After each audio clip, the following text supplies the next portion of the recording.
টাঙ্গাইল শহরের পশ্চিম আকুর টাকুরপাড়া স্টেডিয়াম ব্রিজের নিচে লৌহজং নদীতে গোসলে নেমে ঘটে গেল এক হৃদয় বিদারক ঘটনা। গতকাল ২৪ সেপ্টেম্বর দুপুরে নদীর তীব্র স্রোতে তলিয়ে যায় দুই শিশু মেহেদী হাসান ও আদিব।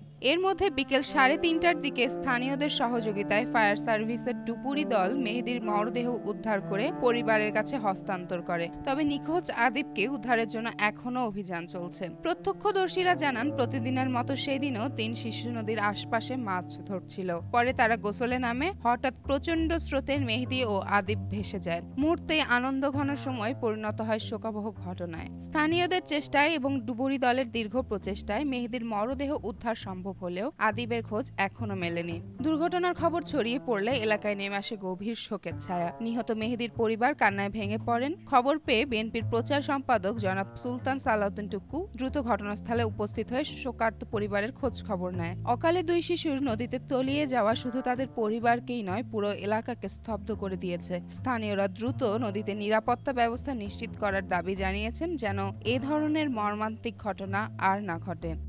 চেমন ফারিয়া, জনকণ্ঠ।